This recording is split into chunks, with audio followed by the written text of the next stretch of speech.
जाती है हर मन्नत, धरती पर उतर आती है जन्नत, अमृतमयी दुआओं का रहता है हमेशा साथ, जब सिर पर होता है माता पिता के आशीर्वाद का हाथ। सभी को मेरा प्रणाम। सत्यदास मोटिवेशन में आपके साथ मैं हूं तोशी। दोस्तों, सबसे पहले तो मैं आपको एक किस्सा बताती हूँ। अभी 2-3 दिन पहले की बात है, मैं एक शादी में गई थी और वहां मेरी एक फ्रेंड भी आई थी। तो मेरी फ्रेंड बहुत ज्यादा टेंशन में लग रही थी, मतलब उसका शादी में मन नहीं लग रहा था बिल्कुल भी।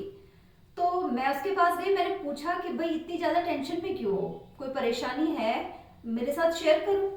तो उसने कहा अरे नहीं, ऐसी कोई बात नहीं है। एक्चुअली क्या है कि मेरे बेटे के बोर्ड एग्जाम्स हैं नेक्स्ट मंथ से, तो बड़ी परेशानी हो रही है, बड़ी टेंशन हो रही है मुझे, क्योंकि ये हमेशा से फर्स्ट रैंक लेकर आया है और इस बार यदि बोर्ड एग्जाम्स में इसकी फर्स्ट रैंक नहीं आई तो बड़ी प्रॉब्लम हो जाएगी, सब मुझे ही सुनाएंगे, तो इसलिए वो टेंशन में थी। सुनकर मैं शॉक्ड रह गई कि एक माँ इतनी ज्यादा टेंशन में है तो बच्चे का क्या हाल होगा, बच्चा कितने ज्यादा टेंशन में होगा। दोस्तों, वाकई ये बात सोचने वाली है। वैसे हर माता पिता अपने बच्चे के भविष्य को सुरक्षित करना चाहते हैं और ये नेचुरल भी है। सभी माता पिता को अपने बच्चे के भविष्य की टेंशन होती है, लेकिन यदि इतनी ज्यादा टेंशन में माता पिता रहेंगे तो बच्चे पर इसका अच्छा असर नहीं पड़ेगा। तभी मैंने सोचा कि ये वीडियो मैं जरूर आप लोगों के साथ शेयर करूंगी। मैं कुछ टिप्स लेकर आई हूं स्पेशली पेरेंट्स के लिए कि बच्चों के एग्जाम हैं तो पेरेंट्स किन किन बातों का ध्यान रखें। तो सबसे पहला मेरा पॉइंट है कि खुद को तनाव मुक्त रखें। देखिए, जब पेरेंट्स तनाव मुक्त होंगे तो घर का वातावरण खुशनुमा होगा, लड़ाई झगड़े नहीं होंगे, घर में पॉजिटिविटी बनी रहेगी और जब घर में पॉजिटिविटी बनी रहेगी तो बच्चा भी पॉजिटिव ही रहेगा, उसका मानसिक स्वास्थ्य अच्छा रहेगा और बच्चा यदि मानसिक रूप से स्वस्थ रहेगा तो वो पढ़ाई पर कंसंट्रेट कर पाएगा और बच्चा जब पढ़ाई पर कंसंट्रेट करेगा तो मार्क्स अपने आप ही अच्छे आएंगे। घर में यदि लड़ाई है, झगड़ा है, टेंशन है तो बच्चे का पढ़ाई में मन नहीं लगेगा, उसका मन भी वही टेंशन में ही जाएगा, उसका मन पढ़ाई से भटक जाएगा। तो सबसे पहला ये पॉइंट है कि घर का वातावरण खुशनुमा बनाए रखें और वो तभी संभव है, माता पिता के बिना संभव नहीं है। माता पिता इस पर ध्यान दें कि वो तनाव मुक्त रहे, घर का वातावरण सौहार्दपूर्ण बनाए रखें और टेंशन फ्री रखें। अब है पॉइंट नंबर 2 कि बच्चे को प्रोत्साहित करें। बच्चे को प्रोत्साहित किस तरह से करना है? आपको ये कहना है कि आपको अच्छा करना है, आपको एग्जाम में अच्छे मार्क्स लेकर आने हैं। देखिए, एक ही बात को कहने के 2 तरीके हैं। आपको तो ये कहना है कि आपको अच्छे मार्क्स लेकर आने हैं, इसको आप 2 तरह से कैसे कहेंगे? एक तो कुछ पेरेंट्स का ये तरीका है कहने का कि तुम तो कभी अच्छे मार्क्स लेकर ही नहीं आते, हमेशा हमारे इंसल्ट करवाते हो, तुम कभी मार्क्स लेकर आ ही नहीं सकते।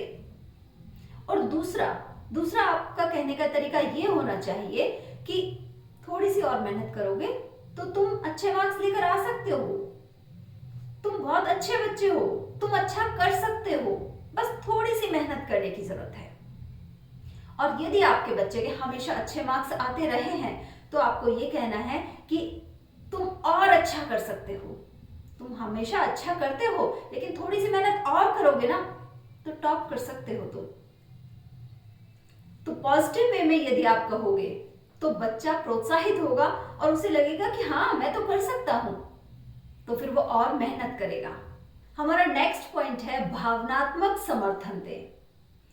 तो दोस्तों, बच्चों के साथ सहानुभूतिपूर्वक व्यवहार करें, उन्हें ये महसूस कराएं कि आप हर परिस्थिति में उनके साथ हैं, उनके साथ दोस्ताना व्यवहार रखें, उनके साथ ऐसा करें कि उन्हें आपके साथ कोई भी प्रॉब्लम शेयर करने में हिचकिचाहट ना हो। यदि वो आपके साथ कोई प्रॉब्लम शेयर करते हैं तो आप एक दोस्त की तरह उसका समाधान करवाएं।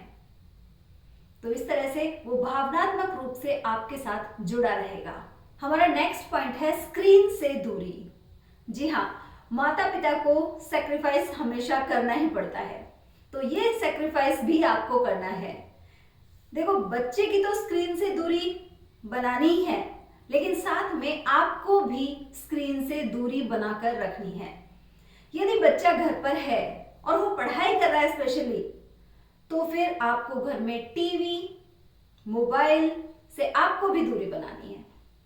यदि टीवी चलता है, टीवी की आवाज बच्चे के कानों में पड़ती है, तो उसका ध्यान भटकता है।